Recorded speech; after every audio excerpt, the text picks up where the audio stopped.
Hello and welcome to another episode of Earth911's Sustainability in Your Ear, the podcast conversation about accelerating the transition to a sustainable carbon-neutral society. I'm your host, Mitch Ratcliffe. Thanks for joining the conversation. Smart homes are almost commonplace today. It's not unusual to find your least technical neighbors connecting their smart thermostat, their video doorbell, water leak detectors, and other devices to a phone or a computer to manage the house when they're away or simply to optimize their spending on electricity and water. Now, the smart yard is poised to join the mix. And our guest today is ePlant CEO Graham Hine.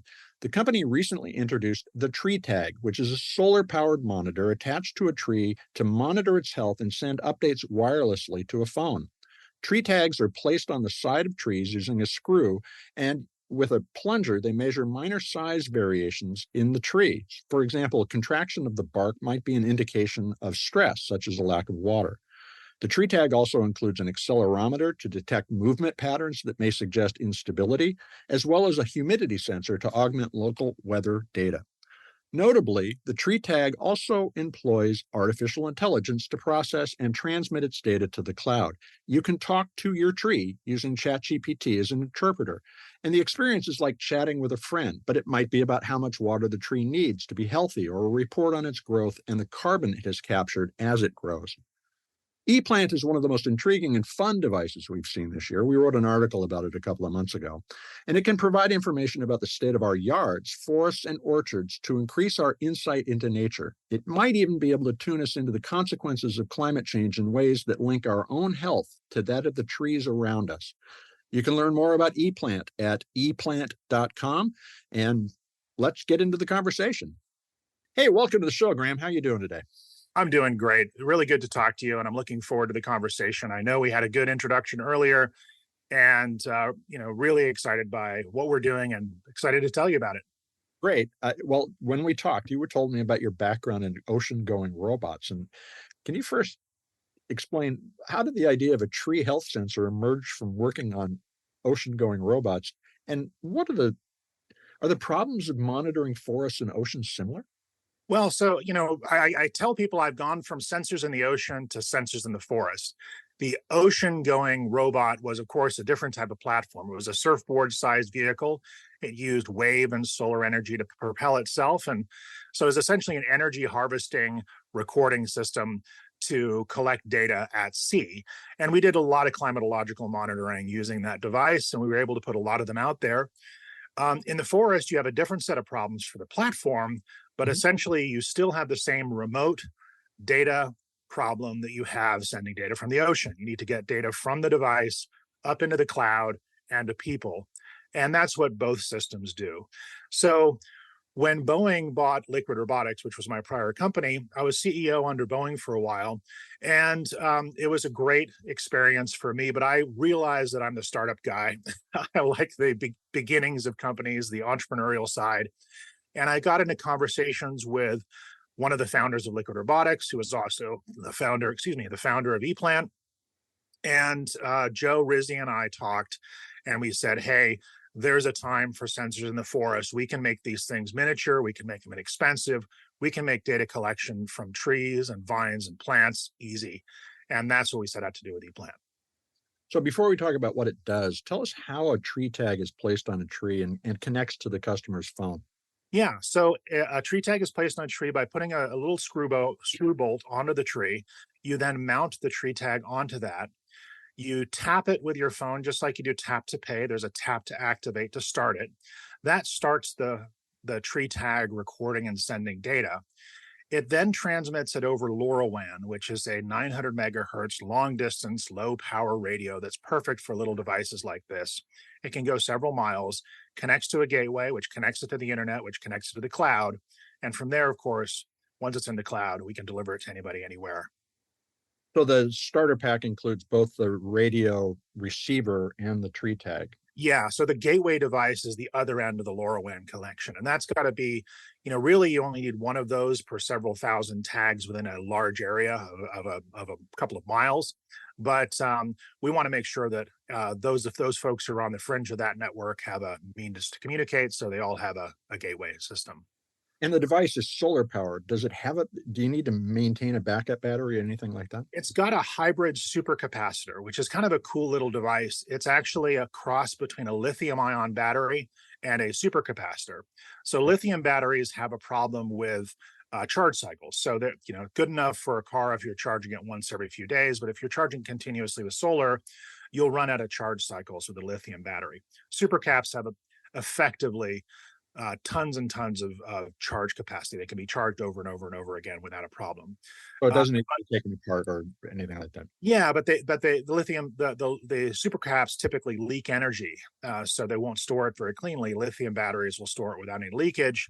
The hybrid supercap does both, so it's an incredible device. I mean, when I went to school, a 70 farad cap supercap was the size of a Coke can, and now it's the size of less than a half a AAA battery.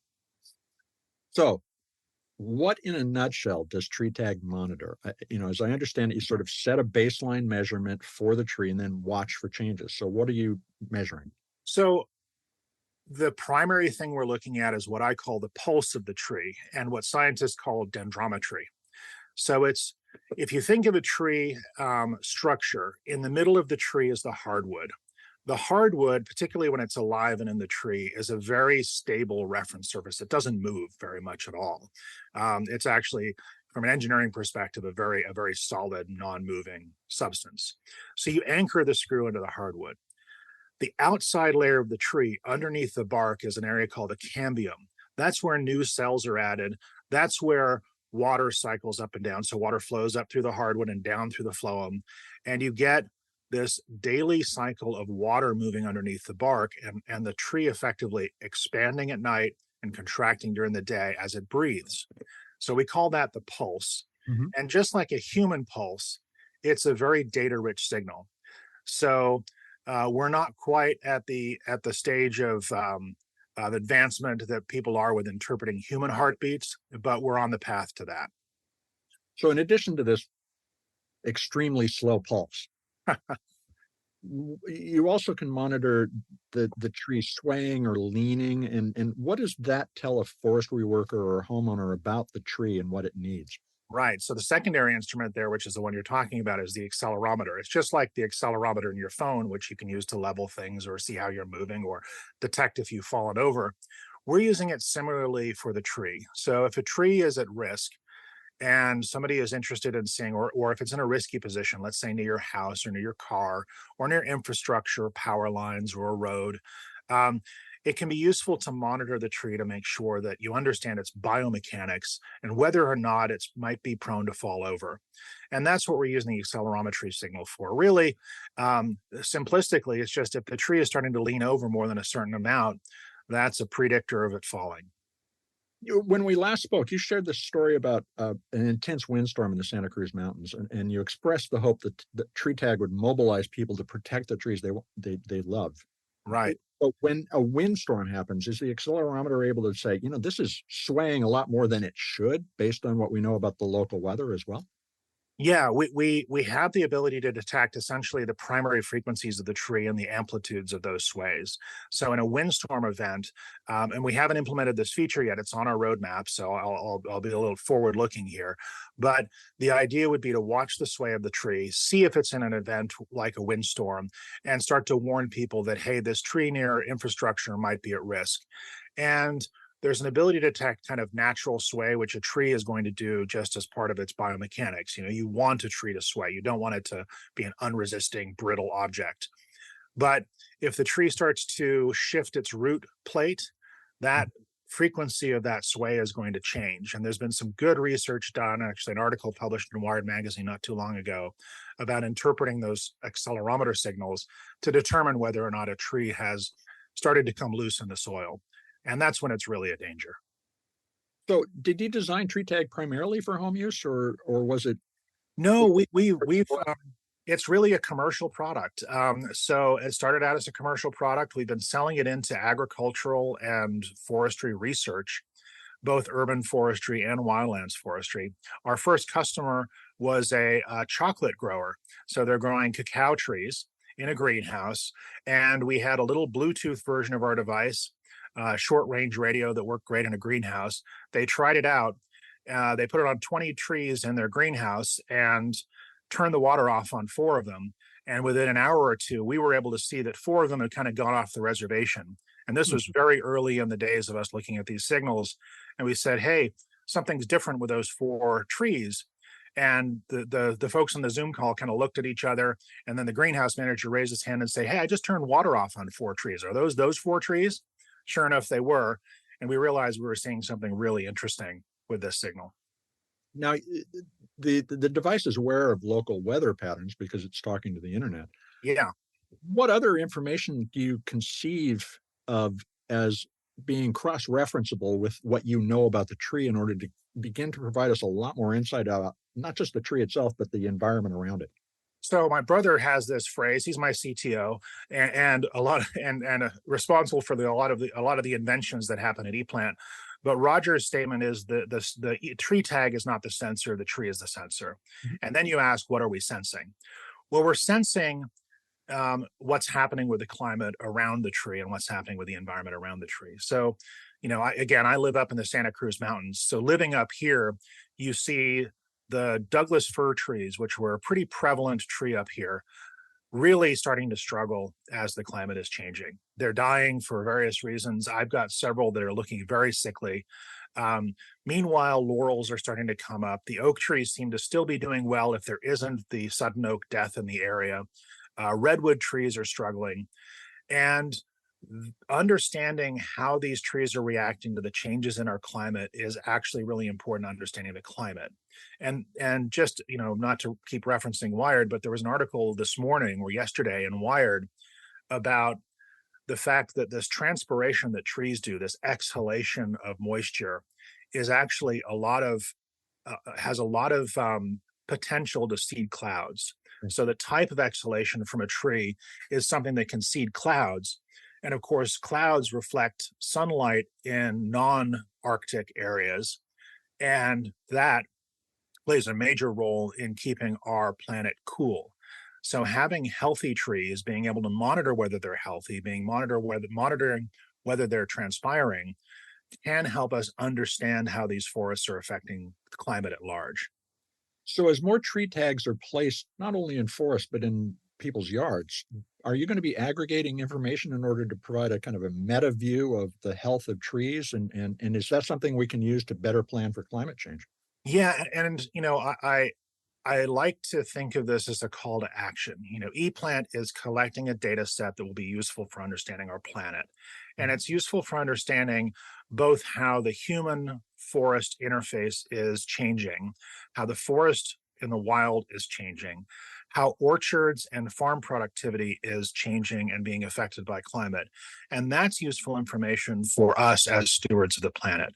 And we intend to we like to say we're calling our customers to help us create that data set.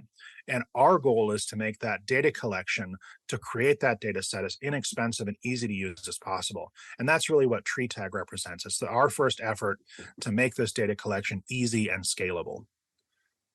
So people could join in monitoring the world by putting a tree tag on their on their own tree.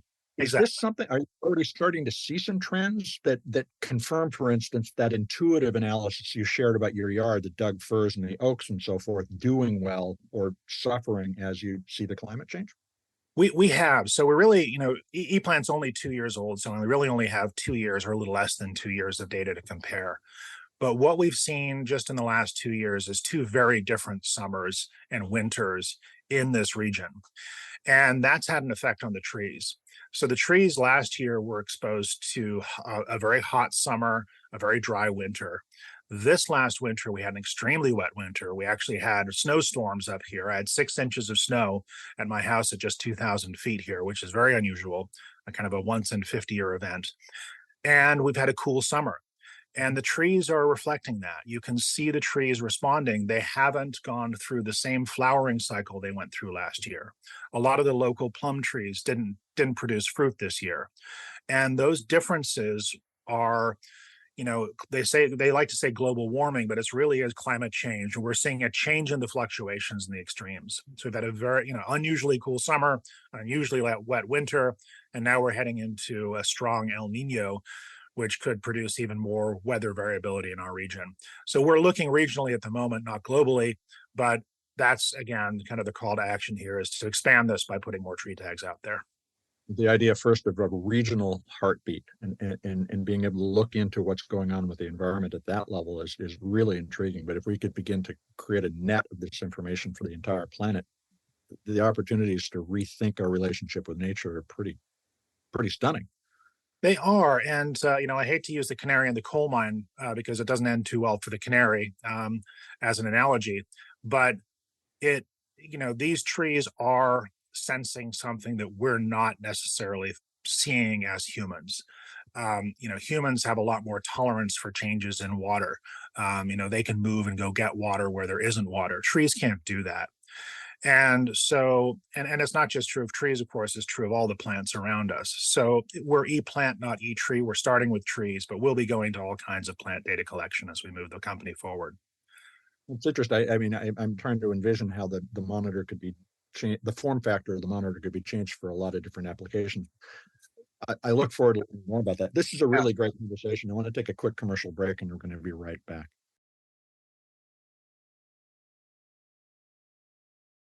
Let's return to the discussion with ePlant CEO Graham Hine, who developed the TreeTag smart monitor for home and agricultural use. So, Graham, one of the most interesting things about the TreeTag is that you decided to use AI, ChatGPT, to enable the tree to talk with users. Tell us about your tree. You have a tree named Barkley that you talk to. What's Barkley like, and what does Barkley tell you? Oh, Barkley's grumpy. Barkley's a grumpy old oak tree. And, I like to ask Barkley how he's doing. And Barkley usually says, well, I'm a tree, so I'm doing the same as last time you asked me. And then he likes to go and tell me that he's, experiencing warm weather or not growing as well as he has been or thirsty and would like a drink. What we've done is put together a interface to the tree that is designed to be very human.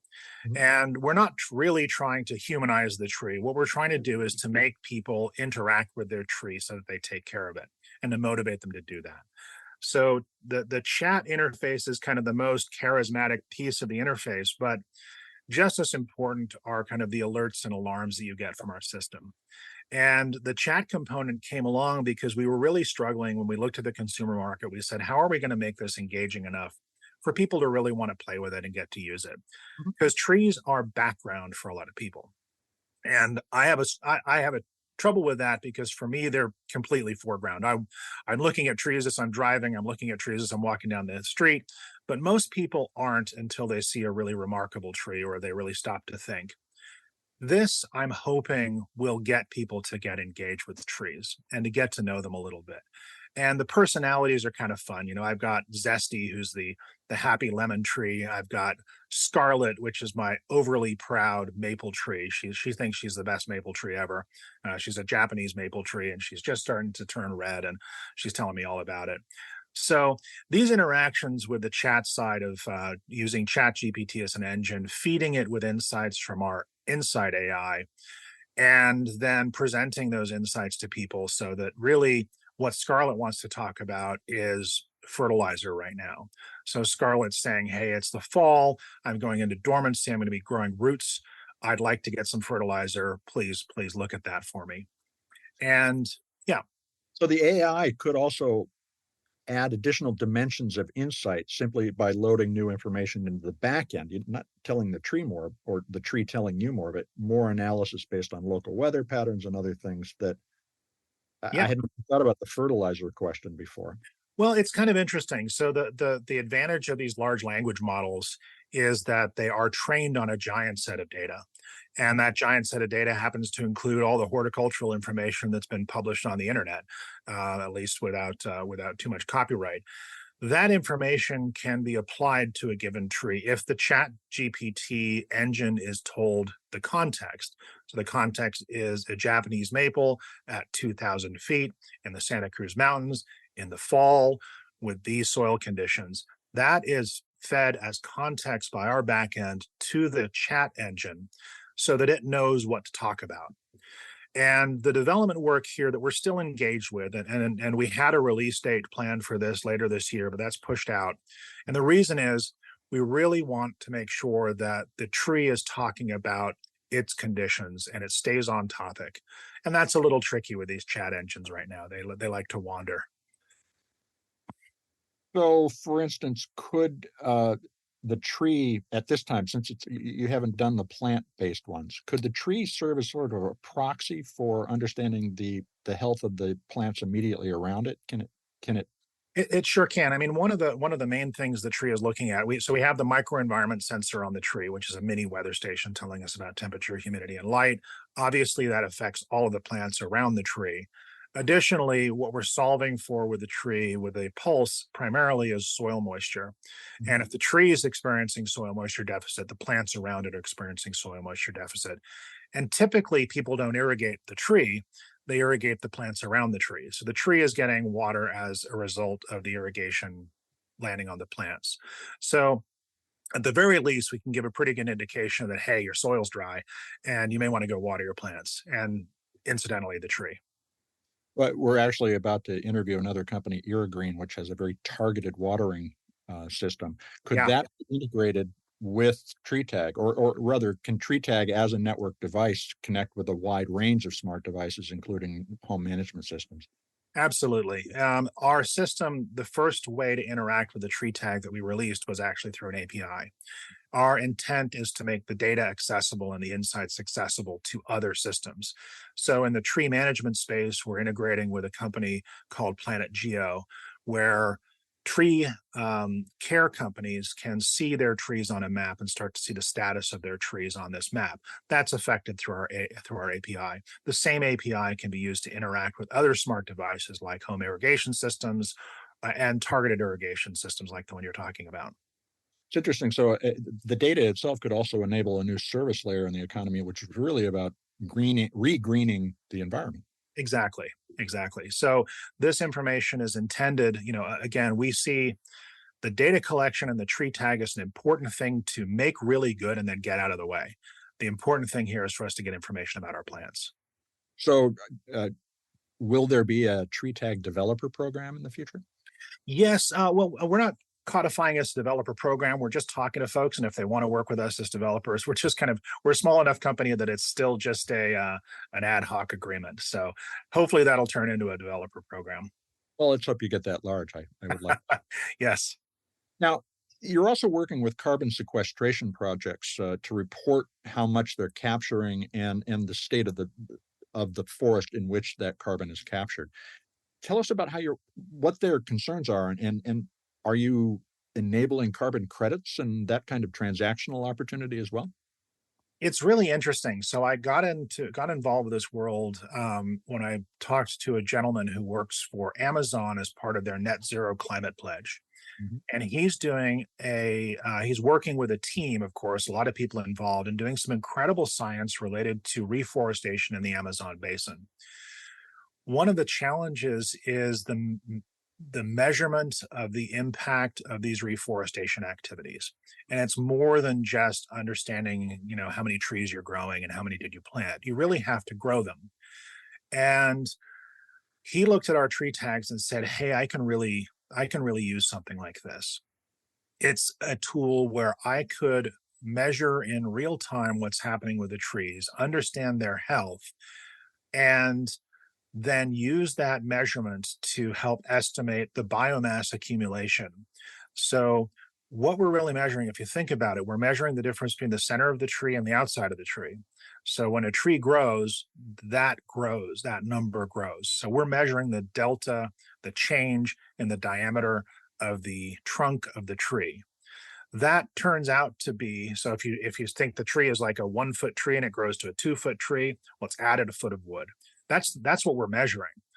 And that's one of the primary numbers used to calculate the biomass, which is related to the carbon. So we can measure essentially the change in carbon on a tree by tree basis in a forest. Now, you wouldn't do this on every tree, Right. but let's say you had a few hundred acres and you put a few hundred tree tags out there. They'd provide you with a statistically valid estimate of the carbon being added in that forest over time. And that's in addition to techniques like LIDAR, remote sensing with satellites, walking through with measuring sticks. a tool for understanding how much carbon is being added, which in turn affects carbon credits, it affects carbon claims, and it affects understanding how that forest is succeeding and growing, which trees are successful and where and why. And that helps understand how to do the next one better. The sampling rate is an interesting question. I mean, because of the cost of planting, and I've been involved in planting about 2 million trees for a company that I work for. We were always told, well, you know, their mangroves are they're gonna accrue about 12 kilograms of carbon annually. Right. But that was a complete generalization. On the other hand, the cost of a tree tag needs to be factored in the cost of the forest. And so how many trees do you need to sample, say, in a forest of 10,000 trees? That is the question we're literally trying to answer now with the researchers. So we're working with that carbon researcher I mentioned at Amazon. We're working with with folks at Veritree as well. They're doing some really interesting work, and they're interested in just that question. How many of these can we put out to get a statistically meaningful and accurate measurement of the change in carbon in the forest? And I don't know. I think there's going to be a species variability, a regional variability, and there's going to be a temporal variability. You know, how many young trees do you measure versus how many old or mature trees do you measure? That needs to be studied a little bit, but there's been a lot of work, good work that's been done on this topic by groups like the U.S. Department of Forestry. Mhm. So Well, in fact, Veritree is the company that we did that 2 million tree project with, yeah, and their challenge was reporting back to the organization what was going on. right. LiDAR, human monitoring, but to me, the tree tag is the most immediate way I've seen to measure the growth or the health of the forest. Yeah, so Veritree has been putting our tree tags out on a trial basis in some of their reforestation activities in Canada. Great folks to work with. So I know you have not yet released the consumer or home version of TreeTag, but when do you expect that, and how much is it going to cost? Well, we're for the early adopters, we're offering the tree tag and the gateway. So the tree tag is $69, and then the gateway brings it up to $149. So for a starter kit, you'd pay $149 and then $69 for the tags. For our commercial customers, we're kind of $50 a tag, but it's an annual subscription. So every year it's $50 per tag. And the commercial version is available now. It's got a nice commercial interface. So if somebody's a DIYer, they could buy that today. But the consumer version with the ChatGPT, until I really get a wrangle on keeping the chat from hallucinating a little bit, I'm going to be a little cagey about saying when we can get that done. We're a little bit dependent on the large language models getting to a point where they can keep context well. I agree. The hallucination problem is a significant one. Although, by gating the model to only certain issues, you might be able to solve that problem. But the question for me is as I look at the scale, and in particularly the fact that this is wireless, is do you have to have power near the forest in order to power the radio? Is that potentially the gating factor to reaching some of the more remote places we might monitor? Yeah, let's say we're looking at a wildlands forest situation, you'd really want to have a lily pad model where you have a gateway with solar and some kind of satellite uplink. Could be Argo, could be Starlink or something like that. But it ends up looking like a little, you've got an antenna sticking on a pole, you've got a solar panel propped up, you've got a battery under there, and you've got our little gateway device. And those are fairly easy to set up, and they work anywhere. We've done that for some of our wildlands deployments. For orchards and for residential and for anything near the urban human or the urban forest interface, I have one of these on my house, and it covers, a lily pad of a couple of miles around my house. So it's really pretty easy to get gateways to cover those kind of areas. There's a privacy question that just occurred to me. If I'm using the radio and there are a lot of other tree tags that I don't own around, am I gathering that information as well? The tree tags will use the gateway closest to them. So if you happen to be closest, they'll use that, and they use a tiny amount of bandwidth. And all of the information is essentially anonymized as it's coming in. So it's got a serial number and it's got the information about the tree. Um, there's always concerns about a shared network of any kind, and in a way, this is, but we think that this is a pretty benign application. And again, it's one of the reasons why we're leaning into the call to action. This is let's help people out by measuring more trees. And hopefully, the kind of folks we'll be working with will just consider it better if they're helping more folks get tree tags out there. Now, I understand you've installed a tree tag on Lahaina's historic banyan tree to track its recovery after the wildfire, and thankfully it's already starting to show signs of recovery. Tell us about that, and how is the community using the data? Well, it's interesting. So Liquid Robotics had an office in Hawaii, and I spent a ton of time on the Big Island of Hawaii working with ocean scientists and climate scientists and local communities in understanding the oceans around Hawaii. And of course, we'd visit Maui and we'd visit Lahaina, and I fell in love with that tree. It was one of my places that sticks in my memory. So when we heard about the terrible fires in the islands in early August, we saw that the local arborists had rallied to go and try to give that tree some help and get some water to it and put some compost teas on it. And I reached out to a gentleman named Steve Nims, who's a well-renowned arborist working on that tree. And he said, yeah, we'd love to have some help. We'd love to monitor the recovery and see how it does over time and help understand what parts of the tree are recovering. So for folks who don't know, this is a 150-year-old monument of a tree. It's got something like 40 aerial roots, which are these almost trunk-like. The roots actually come down from the branches, attach to the ground, and then grow up into trunks. So it's just this forest in a tree. It covers an entire city block right outside the port of Lahaina. And so what we did is we took a dozen tree tags there. We put them on different parts of the tree, and we're monitoring the signals to understand which parts of the tree are recovering. We're starting to see a pulse. So the pulse, again, is driven by the leaves transpiring moisture. And so as we start to see some leaves pop up on the tree, those are, evaporating water by opening their pores during the day, closing the pores at night, and the tree is expanding. And we're starting to see on 5 of the 12 signals signs of a pulse.